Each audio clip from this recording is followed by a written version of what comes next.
Olá, pessoal! Hoje a nossa aula é sobre tecnodemocracia e liberdade digital. E a gente inicia aqui com o conceito de tecnodemocracia. O que seria isto? Tecnodemocracia é a disponibilidade técnica existente nas cidades e que esteja à disposição das populações, como, por exemplo, o acesso à telefonia, voz, à televisão, imagens e à informática, informação, e que venha contribuir para a descentralização do poder por meio de um sistema cada vez mais interdependente e participativo de cidadãos no atual período técnico-científico informacional. E aqui, mais abaixo, eu destaquei, mediante a fala do ator Adam, as palavras democracia verdadeira. O que seria democracia verdadeira? Agora a gente vai fazer uma imersão no significado disso. Isso nos leva a refletir qual que é o efeito que a tecnologia, que é uma força que transforma o mundo, pode causar na nossa democracia. A tecnologia, de uma forma geral, ela é neutra, mas as tecnologias digitais, elas podem tanto ajudar como prejudicar a democracia, porque nós vivemos praticamente numa bolha. Porque os algoritmos, que são uma sequência de instruções e comandos realizados de maneira sistemática com o objetivo de resolver um problema ou executar uma tarefa, é como se os algoritmos fossem uma receita de bolo, uma sequência de ações que devem ser executadas passo a passo até o objetivo final. Ou seja, o bolo pronto é o objetivo a ser atingido. E há o cruzamento dessas informações dentro da rede. O que eu mais pesquiso? Aquilo vem aparecendo para mim o tempo todo. Eu pesquisei lá um tênis X. Então, quando eu vou ler algum artigo, está lá do ladinho do meu computador aquelas informações sobre aquele tênis que eu pesquisei, outras ofertas de outras lojas, enfim, Então, esses algoritmos, eles cruzam as informações que nós mais acessamos na internet e isso acaba nos dando acesso, nos mostrando somente aquilo que a gente quer, E isso acaba ou reforçando uma informação que acaba nos alimentando com algo que nos agrada, que reforça nossas crenças, mas também os nossos preconceitos. E assim sendo, esse fenômeno ele acaba por ser trágico para a democracia. Por quê? No mundo repleto de informações, os algoritmos eles reduzem a nossa escolha ao invés de aumentar. Então, aquela censura que no passado bloqueava o acesso à informação, hoje essa censura ela passa por sermos inundados de informação que reforçam as nossas certezas e possivelmente até retiram as nossas dúvidas, porque a partir do momento que frisa, aquilo, o seu cérebro assimila aquilo como a verdade verdadeira, como diria minha avó. Então, quando a gente recebe uma informação, principalmente do que se trata de economia, de política, educação, segurança, saúde, enfim, de todos os aspectos, ao invés de nós imediatamente compartilharmos aquilo, nós devemos investigar se aquilo procede, pois atualmente nós somos inundados de fake news, de notícias falsas, que estão reinando absoluta. Então, a gente tem que ter muito cuidado com relação à informação que a gente recebe e o que passamos adiante. E aproveitando o ensejo também, eu abro um leque aqui para a gente falar do cyberativismo, que é um termo recente e consiste na utilização da internet por grupos politicamente motivados que buscam difundir informações e reivindicações sem qualquer elemento intermediário, com o objetivo de buscar apoio, debater, trocar informação, organizar e mobilizar indivíduos para as ações dentro e fora da rede. Né? Então, assim, um exemplo que nós podemos dar, que aconteceu há pouco tempo, em relação ao cyberativismo, foi naquela disputa, né, entre o atual governo e o pessoal de esquerda, quando estava fazendo aquelas manifestações na época de pandemia, em que não poderia ter aglomeração, né, de quem apoiava ou não o atual governo.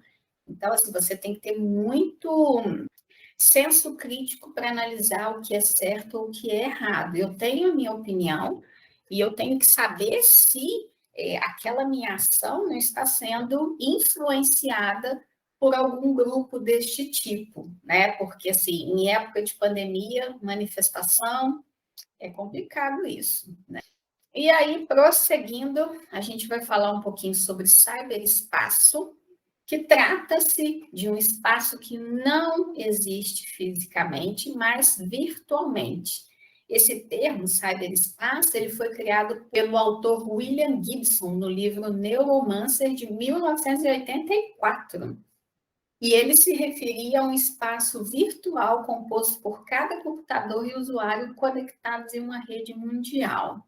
E dentro desse assunto, a gente vai falar aqui no âmbito da telecomunicação, que como podemos verificar a mais considerável interferência e inovação da tecnologia sobre as pequenas cidades.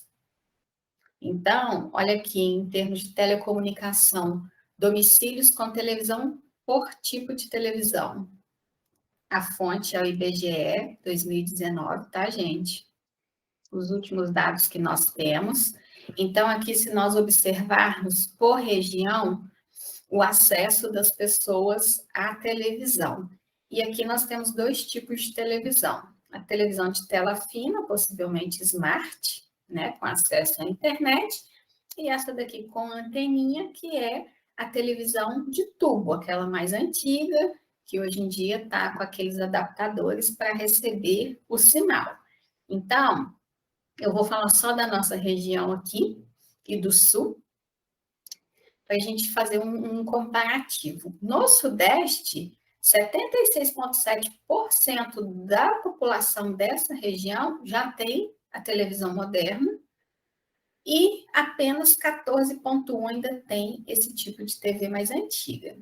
No Sul, 75,9% tem a TV moderna e 13,9% a TV de tubo. Eu vou falar de mais uma, o Nordeste, que tem uma pequena discrepância em relação às demais regiões, que no Nordeste, a taxa de porcentagem de quem tem Smart TV é 67,3% e TV mais antiga, 27,9%.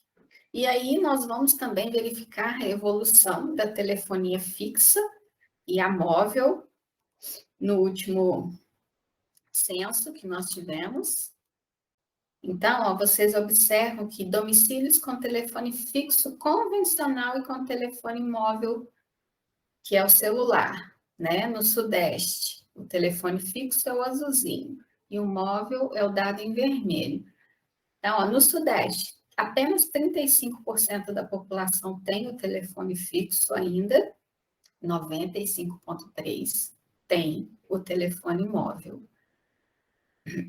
E esses índices prevalecem em todas as regiões.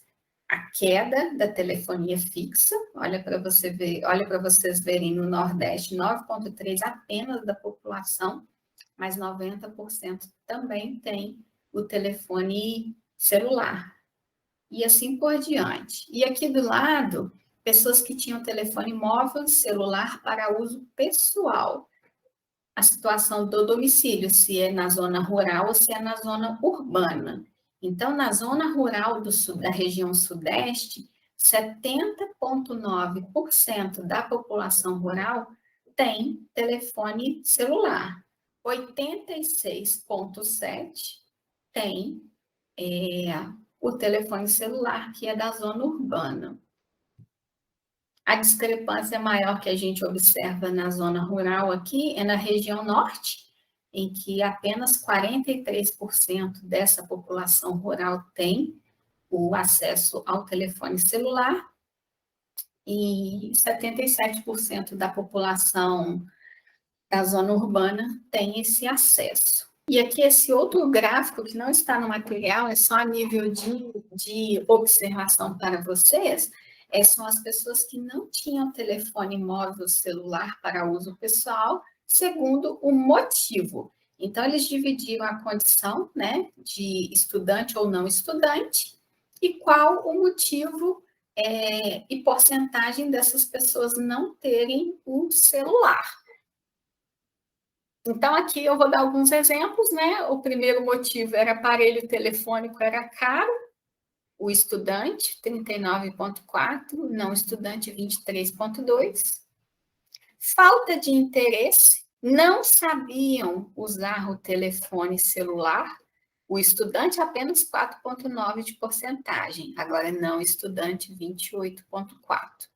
Serviço de telefonia móvel não estava disponível nos locais e outros motivos.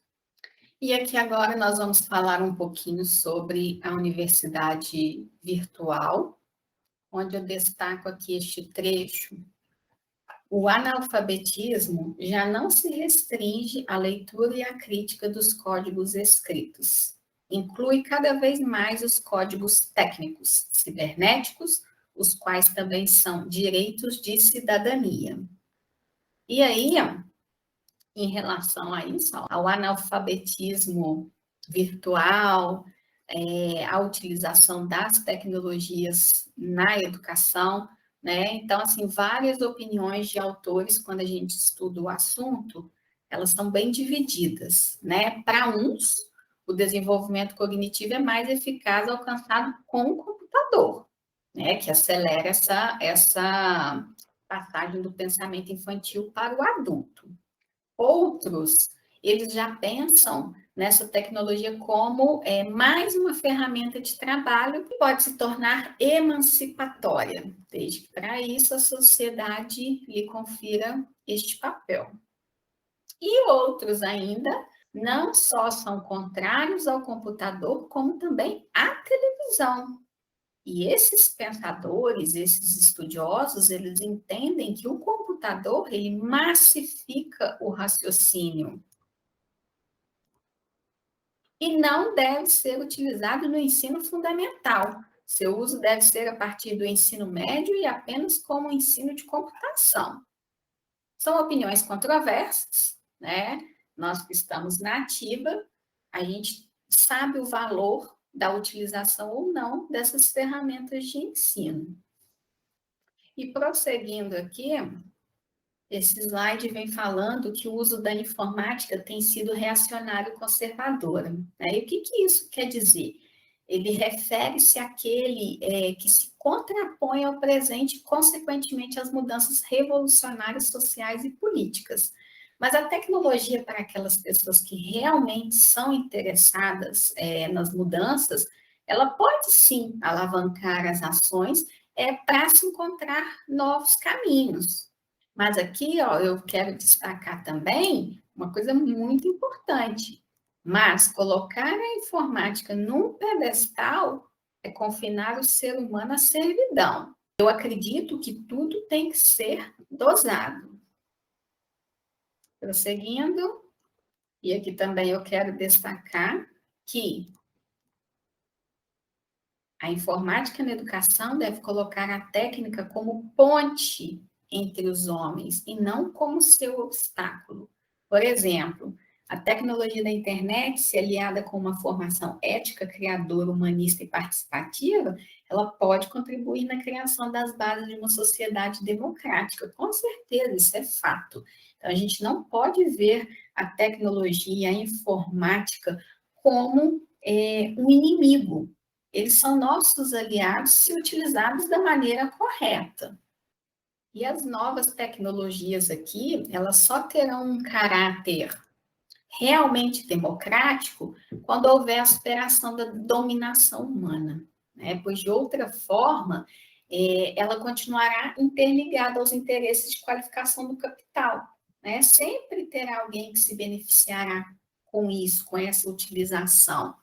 Tem uma citação aqui, ela é um pouquinho grande, mas eu faço questão de ler, porque ela é fenomenal para vocês entenderem do que a gente está, que a gente quer falar. O sonho do iluminismo está a nosso alcance. Todavia, a enorme defasagem entre o nosso desenvolvimento tecnológico e o subdesenvolvimento social. Nossa economia, sociedade e cultura são construídos com base em interesses, valores, instituições e sistemas de representação que, em termos gerais, limitam a criatividade coletiva, confiscam a tecnologia da informação e desviam nossa energia para o confronto autodestrutivo. Essa situação não é definitiva. Não há mal eterno na natureza humana. Não existe nada que não possa ser mudado por ação social consciente e intencional, munida de informação e apoiada na legitimidade. Manuel Castells. Isso foi falado em 1999. Que visionário! Ele já, naquela época, era tudo tão simples e hoje está tudo tão avançado e ele já imaginava desta forma. E dando sequência aqui ao nosso material, Copyleft. Então, assim, para a gente iniciar o assunto, né, sobre liberdade em relação a uma obra, suas alterações e cópia, o nosso material fala da questão de que ainda hoje em dia algumas comunidades elas optam por ter uma boa biblioteca, né, com um excelente acervo, ao invés de um centro cibernético, um laboratório de informática. Fala também da questão de as pessoas terem o direito de acessar o mundo digital, mas sem que haja uma imposição e que haja também o respeito em relação às pessoas que escolhem viver sem internet. Eu respeito profundamente quando se trata da forma pessoal, porque quando eu já falei isso em diversas aulas, quando eu estou no meio profissional, não existe isso, porque é uma necessidade, é um fluxo a ser seguido e você não pode nadar contra esse fluxo, contra essa correnteza. Então, na parte pessoal, eu não quero ter Instagram, não quero ter Twitter nem Facebook, ótimo, não tem problema. Agora, em questão de você não saber acessar um e-mail, não fazer a utilização do Drive, aí já complica um pouquinho, tá? Então, essa questão do respeito, aí, infelizmente, ela tem um certo limite, porque no campo profissional já é mais complexo.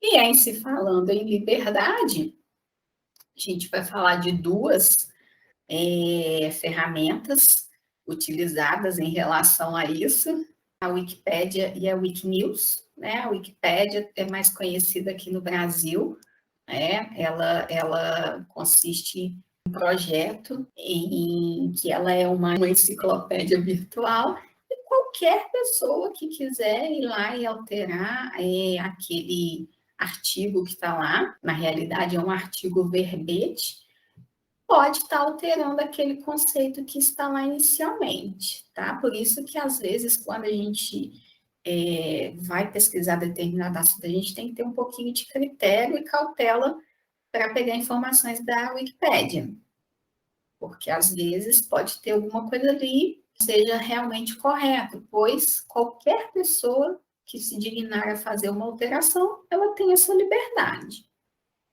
E o Wikinews, ele vai na mesma linha da Wikipédia. Os usuários são potenciais editores de notícias. E aqui, ó, a Wikipédia e a Wikinews são plataformas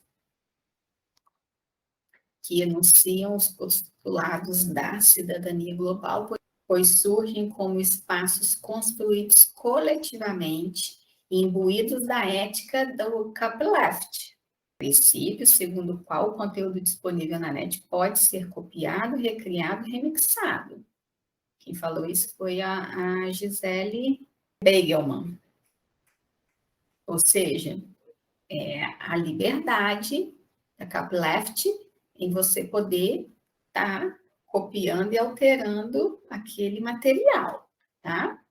Então, gente, só para ressaltar que copyleft tem ligação com o conceito do Creative Commons, que significa disponibilizar na internet sem nenhum custo a obra de autores. Então, eu entro lá no Google, pesquiso alguma obra, algum artigo, e eu vou achar lá aquele documento que propõe, que permite, na realidade, que eu faça a cópia e cole aonde eu quiser. Eu quero um trecho daquele artigo, eu vou copiar e colar aqui no meu PowerPoint, enfim. É a utilização sem nenhum custo da obra do autor. Tá? E aí fala dos direitos autorais, e nessa situação ele deixam de ser completamente protegidos, porque no copyright, aí sim, aí é totalmente protegido, não é outra forma de utilização de documento. E aí, ao invés de todos os direitos reservados, que seria no copyright, né, o copyleft seria alguns direitos reservados. E aí, prosseguindo, nós vamos para o próximo gráfico do IBGE, que é em relação a usuários de internet no Brasil.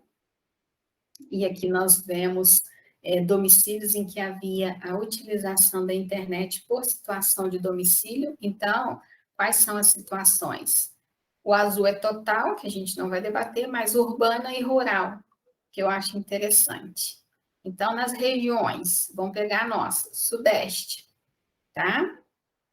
Na região urbana, qual a porcentagem de pessoas que utilizam a internet?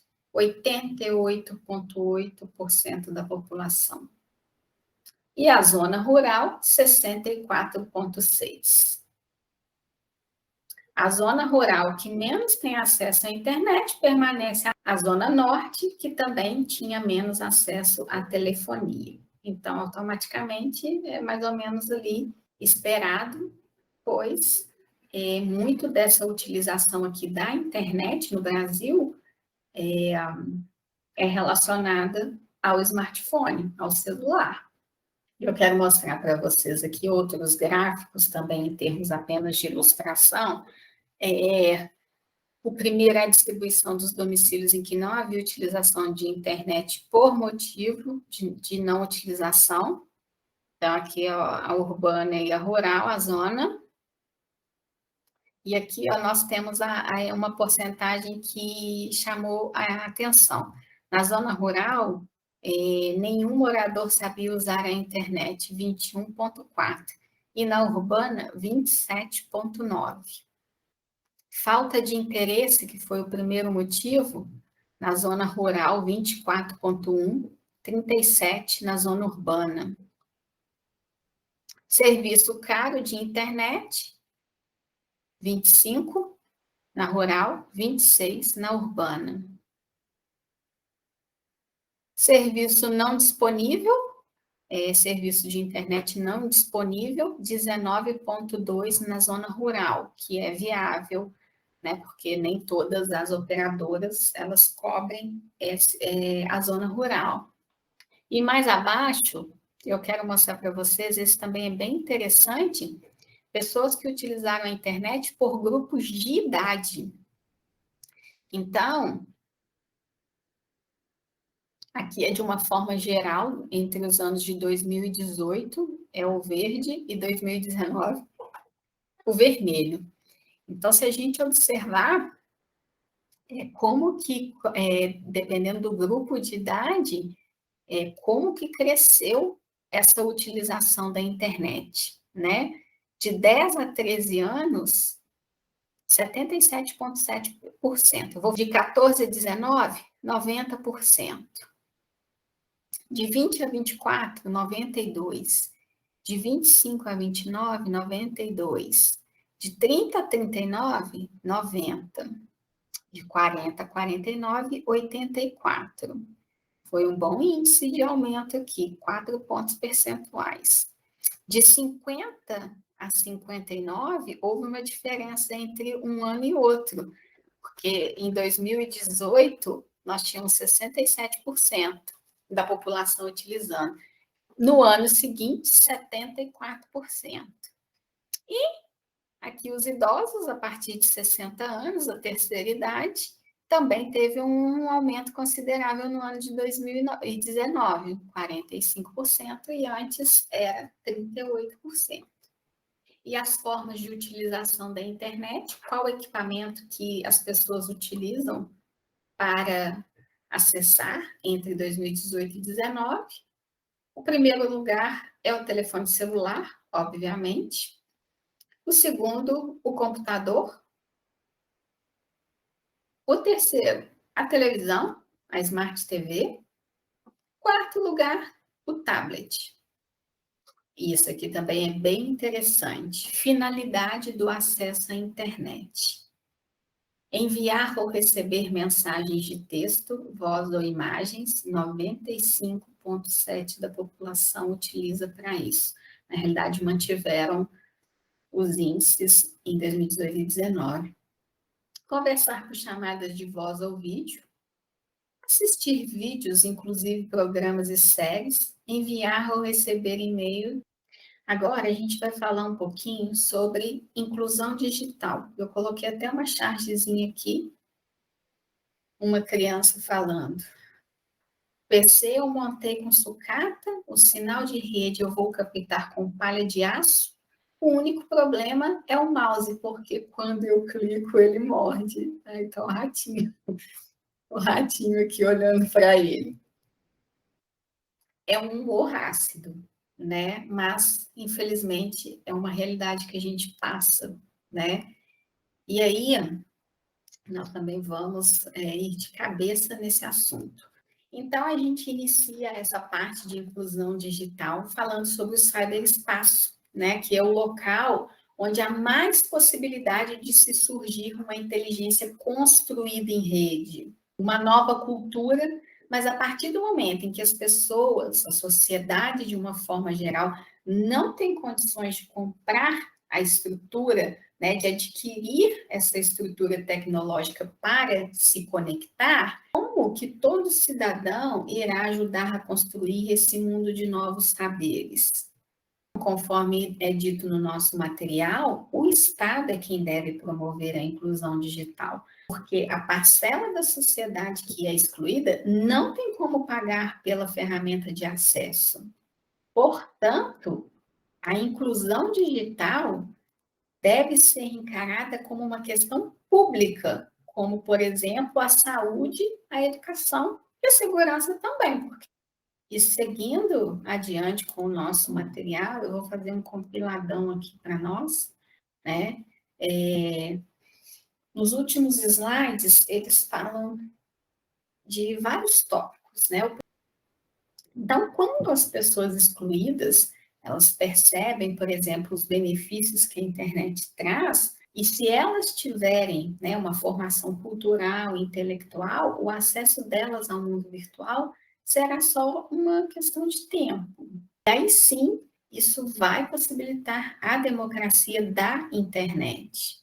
E nós entramos também na questão de que só o acesso à internet, ele não resolve a questão da tecnodemocracia. Então, nós vamos contextualizar uma conceituação de Pierre Levy em relação à universalização sem totalização, com uma fala de Foucault. O poder não existe. Quero dizer o seguinte: a ideia de que existe em um determinado lugar ou emanado de um determinado ponto algo que é um poder me parece baseado em uma análise enganosa e que, em todo caso, não dá conta de um número considerável de fenômenos. Na realidade, o poder é um feixe de relações mais ou menos organizado, mais ou menos piramidalizado, mais ou menos coordenado. Piramidalizado. Olha que palavra super interessante. Poder, pirâmide. Pensem nisso. Nesse contexto, a ideia de tecnodemocracia negligencia novas relações de poder. tendo em vista que essa nova ordem é mais difícil de entender, de ressignificar, pois nós não temos exatamente a percepção de contra quem ou contra o que a gente deve lutar, né? Além disso, uma parcela de pessoas que têm acesso à informação na web não tem algumas competências e habilidades adequadas para transformar a informação que elas têm acesso em conhecimento. Um exemplo simples que a gente pode dar é um jovem, por exemplo, ele tem que fazer sei lá, um cadastro. Esse jovem, ele não consegue acessar a internet e fazer aquele cadastro plenamente. É uma parcela, tá, gente? Uma parcela dos jovens. Eles apresentam uma certa dificuldade, assim, enorme. Dificuldade em interpretar as orientações, não consegue sozinhos resolver aqueles problemas ali no cadastro, clica na setinha, não compreende. E normalmente esse tipo de ação, elas são totalmente autoexplicativas. Enfim, essa dificuldade de estar entendendo ali o ambiente de uma forma geral. Até mesmo localizar informações específicas necessárias para uma pesquisa. Então, assim, o domínio dessas habilidades e competências adequadas para a transformação dessa informação e conhecimento é fundamental. Então, né, para finalizar isso tudo que a gente viu nessa aula de hoje, a enxurrada de conhecimento que foi repassada, muita informação, muito critério para a utilização dessa informação, e a gente tem que sempre nos lembrar que a gente deve ter um olhar muito crítico em relação à utilização da web, né? Porque eu acho que agindo dessa forma, a gente não vai ter ilusão quanto às novas tecnologias e também não vai haver aquela supervalorização dessas novas tecnologias. E a sua utilização deve ser feita com extrema cautela, conforme a gente veio falando durante toda a apresentação do material. Espero que tenham muitos questionamentos em relação a esse material que é sensacional. Esse tipo de assunto cai muito nas avaliações de concurso, de ENAD. A nossa disciplina, ela é muito vista, muito cobrada em relação a avaliações, tá? Então, vamos ter comprometimento e sem acúmulo de material, ok? Um forte abraço para vocês, até a próxima.